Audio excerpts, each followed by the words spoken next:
আধুনিক জামাইকে লেখা আধুনিক শ্বশুরের একটি চিঠি। জামাই ষষ্ঠীর আমন্ত্রণ।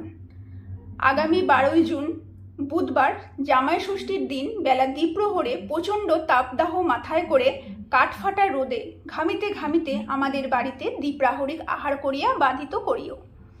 খাদ্য তালিকা: শুভ্র দেরাদুন চালের ভাত, কোলাঘাটের ইলিশ মাছ ভাজা, লাউ চিংড়ি, ভেটকি পাতুরি, চিতল মাছের মুইঠা, কচি পাঁঠার কষা মাংস, কাঁচা আমের টক, গঙ্গারামপুরের দই, নকুরের চকলেট সন্দেশ, সুরেশের রাবড়ি, বাঞ্ছারামের ল্যাংচা, আইসক্রিম, বেনারসি পান। এই উপরোক্ত খাবারের ব্যবস্থা করার খুব ইচ্ছে ছিল, কিন্তু তথ্য প্রযুক্তি সংস্থায় লাগাতার গভীর রাত অবধি কাজ করায় তোমার শরীর ভালো যাইতেছে না। আর বাইরে যা দাবদাহ, তাতে বাজারে যাইবার দুঃসাহস না করাটাই ভালো। আর তুমি নিশ্চয় চাইবে না যে বাজারে গিয়ে আমি আর গরমে রান্না করে তোমার শাশুড়ি মা অসুস্থ হয়ে পড়েন। তাই সব দিক বিবেচনা করে তোমার শরীর ভালো না হওয়া অবধি এই আহারের ব্যবস্থা স্থগিত রাখা হইল।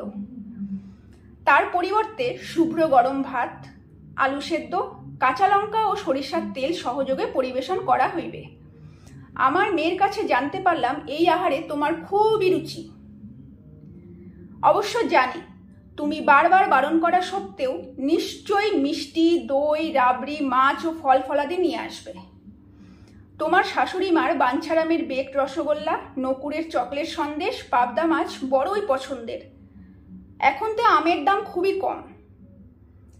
মেয়ের কাছে জানতে পারলাম তুমি নাকি সন্ধ্যায় আমাদের বেড়াতে নিয়ে যাবে এবং খাওয়াবে ঠিক করেছ। তোমার শাশুড়ি মার ইকো পার্কের একান্তে বা মনি স্কয়ারের ফ্রেম অ্যান্ড গ্রিল খুবই পছন্দের। তুমি জোর করে আমাকেও নিয়ে যাও বলে না বলতে পারি না। শুভেচ্ছান্তে শ্বশুরমশাই।